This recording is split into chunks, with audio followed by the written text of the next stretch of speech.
নমস্কার, সকলকে স্বাগত জানাই আমাদের চ্যানেলে। আপনাদের দিনটি শুভ হোক এই প্রার্থনা করে আজকের ভিডিওটি শুরু করছি। আজকের এই ভিডিওতে আমি আপনাদের সাথে শেয়ার করব আপনার বাড়িতে বা বাস্তুতে পজিটিভিটি আনবেন কি করে বা বাড়াবেন কি করে। আজকের এই ভিডিওটি বা রেমেডিটি কিন্তু শুধুমাত্র একটি বিশেষ কারোর জন্য নয়, সকল ধর্মের সকল বর্ণের জন্য, সকল রাশির জাতক জাতিকাদের জন্য। অর্থাৎ যে কেউ নিজের বাড়িতে বাস্তুতে পজিটিভিটি বাড়ানোর জন্য এই রেমেডিটি করতে পারেন। বে লিফ অর্থাৎ তেজপাতা, আমরা সকলেই জানি তেজপাতা কিন্তু ভীষণ রকমের পজিটিভিটি অ্যাট্রাক্ট করতে পারে, ইনহ্যান্স করতে পারে। তাই আপনার বাস্তুতে পজিটিভিটি বাড়ানোর জন্য আজকে একটি রেমেডি আপনাদের সাথে শেয়ার করব। আর আজকের এই যে রেমেডিটি আপনারা কিন্তু বিনা খরচায় করতে পারবেন। তার জন্য কি লাগবে সবার প্রথমে সেটা বলে নিই, যে এর জন্য লাগবে তেজপাতা। বাস্তুশাস্ত্রে ঘরে পজিটিভিটি এনার্জি বা ইতিবাচক শক্তি বাড়াতে বা নেতিবাচক শক্তি দূর করতে হলে তেজপাতা কিন্তু একটি অত্যন্ত জনপ্রিয় ও সহজ রেমেডি। কি করবেন চলুন সেটা জেনে নেওয়া যাক। সন্ধ্যাবেলায় কর্পূর দিয়ে তেজপাতা আপনাদের এই রেমেডিটার জন্য করতে হবে।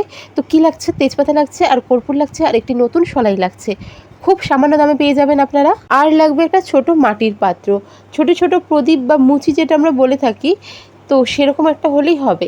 তো কি করতে হবে, একটি মাটির পাত্র নেবেন। আমি আপনাদের বলবো যে দেখবেন 5 টাকা 10 টাকা দিলে না মাটির প্রদীপ পাওয়া যায়, একটু বড় সাইজের 5 টাকাতেই পাওয়া যায়, সেরকম একটা মুচি নিয়ে নেবেন।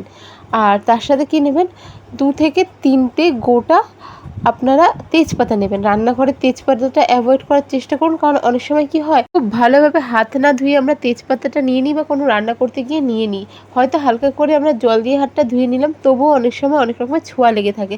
তো দেখবেন যে 5 টাকা 10 টাকাও তেজপাতা পাওয়া যায়, সেখান থেকে আপনারা 1 প্যাকেট নিয়ে আসলেন।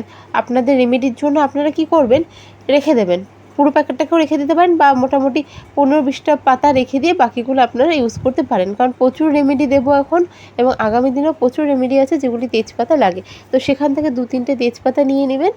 আর সামান্য কিছু আপনাদের লাগবে, যেটা হচ্ছে কর্পূর, একটা থেকে 2টো কর্পূরের টুকরো নিয়ে নেবেন আর একটা নতুন সলাই। এবার কি করতে হবে, আপনাদের প্রত্যেক মাসের শুরুর দিকেই করবেন, 1 মাসে একবার করে করলেই পজিটিভিটি থাকবে। তো যে কোনো মঙ্গলবার শনিবার চেষ্টা করবেন, মাস শুরু হচ্ছে প্রথম মঙ্গলবার বা শনিবার আপনারা এটা করতে পারবেন। কি করবেন, সন্ধ্যার সময় এটিকে জ্বালিয়ে দেবেন। কোথায় জ্বালাবেন, লিভিং রুমে ধরালেই হবে। তো এবার তেজপাতাটার মধ্যে কর্পূর দিয়ে একবারে পুড়িয়ে দেবেন। পুড়িয়ে দিলেন, নতুন সলাই দিয়ে পুরানো হয়ে গেল। এবার এটা ছাইটা একটা কালেক্ট হচ্ছে, খুব সাবধানে ফ্যান অফ করে অবশ্যই পড়বেন যাতে ছাইগুলো না পড়ে যায়। ওই মাটির পাত্রতে আপনারা তেজপাতাটাকে পুড়িয়ে নিলেন। এবার ছাইটা পুরোটা কালেক্ট করে বাড়ির বাইরে গিয়ে আপনারা ফেলে দিয়ে আসবেন। আপনারা আরও একটা কাজ করতে পারেন, যখন আপনারা তেজপাতাটা পোড়াবেন, যেই ধোঁয়াটা হবে সেটা আপনি কিন্তু সারা বাড়িতে, আমরা যেভাবে দেখবেন যে ঠাকুরের প্রদীপ থেকে নিজের হাত দিয়ে আস্তে আস্তে আমরা আশীর্বাদ দিয়ে থাকি, সেভাবে আপনারা কিন্তু ধোঁয়াটাকে ছড়িয়ে দিতে পারেন বা ধোঁয়াটাকে নিয়ে আপনারা ঘুরতে পারেন। তবে সাবধানে ঘুরবেন যাতে কোনো তেজপাতার টুকরো নিচে না পড়ে যায় আর ছাইটা যাতে নিচে না পড়ে যায়, তাহলে কিন্তু রেমেডিটি সফল হবে না।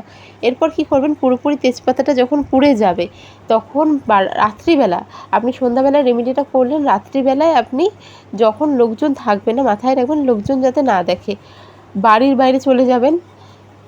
ধরে নিন আপনারা ফ্ল্যাটে থাকেন, ওপরতলায় থাকেন, হয়তো আপনাদের পক্ষে সম্ভব হচ্ছে না, আপনারা ফ্ল্যাটের ব্যালকনিতে চলে গেলেন, এভাবে চলে যাবেন।